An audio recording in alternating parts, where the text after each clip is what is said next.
Պարոն Թորոսյան, խոսում ենք երբեմն գործազրկությունից, բայց ես իրականության մեջ տեսնում ենք հազարավոր այլազգի աշխատողներ, մանավանդ վերջի տարիներին։ Ինձ միշտ հետաքրքրել է, այսինքն մի կողմից մենք ունենք գործազրկություն, մի կողմից ունենք մեր հայրենակիցներ, որոնք փորձում են աշխատանք գտնել, եւ մյուս կողմից ամեն օր բոլորս տեսնում ենք օրինակ Հնդկաստանի ժամանած աշխատողներին, որոնք իմիջայլոց աշխատում են շատ տարբեր բնագավառներում։ Եթե օրինակ մտածենք, որ այս ինչով որ հիմնականում զբաղվում են առաքումը, հա, դա ինչ որ նոր երևույթ է Հայաստանում, բայց մենք ոչ միայն այդ բնագավառում ենք հանդիպում իրանց, այլ գյուղատնտեսական աշխատանքներում, շինարարություն եւ այլն եւ այլն։ Խնդրում եմ ձեր կարծիքով, ինչի հետ է այս երևույթը պայմանավորված։ Իրականում ինչ շատ ուրախացնում է, որ մենք ունենք այլազգի աշխատողներ, որովհետեւ դա բնութագրում է հիմնականում զարգացած երկրների եւ զարգացող երկրների տնտեսությունը, բայց մենք այս ամեն ինչի հետ մեկտեղ ունենք գործազրկություն եւ երկրորդ հարցս ավելի շատ առաջարկ, պարոն Թորոսյան, արդյոք այդ բոլոր աշխատողները ժամանում են Հայաստանի Հանրապետություն աշխատանքային վիզաներով, թե ժամանում են երկիր տուրիստական վիզաներով, հետո գտնում են աշխատանք եւ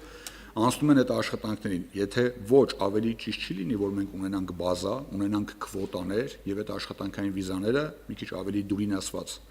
տրամադրենք այն աշխատողներին, որոնք որ գալիս են կոնկրետ աշխատատեղերում աշխատելու համար, որի կարիքը մենք ունենք։ Շնորհակալություն։ Շնորհակալություն, պարոն Թումասյան։ Այնքան խորը հարցեր են տալիս, պարոն Կոնջարյան։ Ասենք օրինակ աշխատանքային միգրանտների հարցը։ Այդպեսին են մեր падգամավորները։ Չէ, ու շատ լավ է, ես մինչև 3 ժամանակ ունեմ, թույլ տվեք պատասխանեմ։ Պարոն Թումասյան, դուք ամբողջովին ճիշտ եք, ամբողջովին եւ լիովին, այո, տասնյակ հազարավոր օտարերկրյա քաղաքացիներ եւ ոչ միայն Հնդկաստանից, Եգիպտոսից, Իրաքից, Ֆիլիպիններից աշխատում են Հայաստանի զարգացող տնտեսությունում եւ դա շատ լավ է։ Այո, բայց միևնույն ժամանակ մենք ունենք քաղաքացիներ, որոնք ոչնչով միգուցե իրենց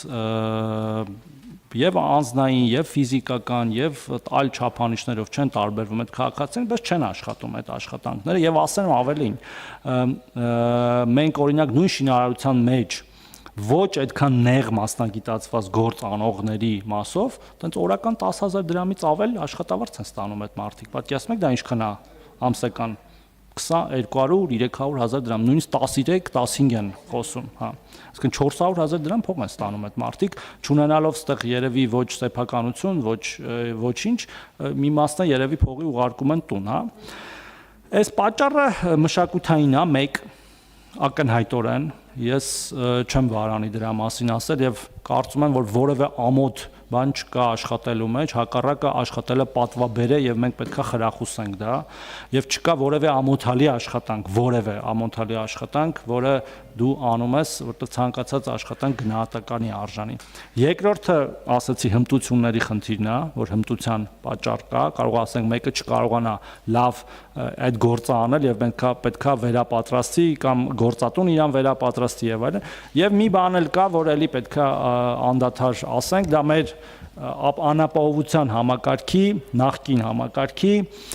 սխալ տրամաբանությունն ու փիլիսոփայությունն է եղել, որ մարդկանց դրդել է ոչ թե անապահովությունից դուրս գալ աշխատանքով, այլ անverջ այդ համակարգում մնալով խրախուսել է մնալ աղքատ եւ մենք ունենք նաեւ վերարտադրվող աղքատություն, երբ որ ընտանիքները արդեն սերունդներով այդ համակարգում են 10 տարուց ավել օրինակ Փարոս համակարգում, դա ինչ է նշանակում, որ դա ոչ էֆեկտիվ համակարգ է։ Եթե դու ընտանիքին 10 տարի պահում ես մի համակարգում, նշանակում է դու իրան հավերժ պահում ես աղքատ, ոչ թե դու այդ համակարգը դրել ես, որպեսզի հաղթահարես այդ եւ մնացած ընտանիքների աղքատությունը, ու մարդիկ ասում են գնամ աշխատեմ, որ 30,000 դրամ բանից զրկվեմ, նպաստից եւ նաեւ օրինակ առողջության պետպատվերից նախքին որ պետպատվեր ունեինք հիմա քանի որ ապահովագրություն կա նաեւ ասում ենք չէ եղբայր քույր պետք է աշխատես որ կարողանաս նաեւ օգտվել այդ մնացած ծառայությունից կոմունալների զեղչերից չեն ուզում զրկվեն դրա համար չեն գնում աշխատելու բայց մենք տեսնում ենք որ տենդենսները փոխվում են ինչ վերաբերում է ձեր մյուս հարցին ոչ բոլորն են իհարկե գալիս աշխատանքի համար եւ գալիս են տուրիստական վիզաներով եւ մնում են եւ ներքին գործերի նախարարությունն է այդ մասով քաղաքականություն մշակողը մենք իրանց հետ աշխատում ենք, որպեսզի նախ դյուրացնեն կարգը, այդ աշխատանքային թույլտվությունների եւ աշխատանքային վիզաների ստացման, որպեսզի հնարավորինս բոլորը եւ հաշվառելի լինեն եւ օրինական հիմքով լինեն այստեղ եւ նաեւ այստեղ հարկերի վճարում եւ այլ հարցեր կան։ Իսկ ձեր մյուս հարցը քվոտավորման նման տենց մտքեր կան տարբեր երկրների հետ բանակցություններ սկսելու եւ ես հանդիպել եմ գործընկերներիս հետ տարբեր ժամանակահատվածներում միգուցե այդպիսի ինչ որ քայլեր անենք, բայց նույնիսկ առանց դրա էլ պահանջարկն ու առաջարկը լուծում են այդ հարցը եւ եթե 2 վայրկյան տակ Տիկին Դավոյանի հարցն է պատասխանը Տիկին Դավոյան մենք ունենք հիմա կարգավորում, որ տարին մեկ անգամ մարդը իր ներկայությունը պետք է Հայաստանում ապացուցի եւ այդ կարգավորումը վաղուց կա։ Ես հիմա չէի ուզենա անդրադառնալ, թե դա ինչքանով է ճիշտ, ինչքանով սխալ, բայց կարամ օրինակներ բերեմ, որ շատ երկրներում դա մի ամիս է, թե մի ամսից ավել բացակայում ես այդ երկրի սոցիալական տարբեր բաներից չես օգտվում։ Մի ուրիշ օրինակ է բերեմ առողջության ապահովագրությունից։ Մենք այնտեղ նաև ռեզիդենտության ցենզ ենք սահմանել, որը վատ գաղափար չի, որ եթե դու 180 օրից ավել Հայաստանում չես ապրում, դու չես կարող օգտվել այդ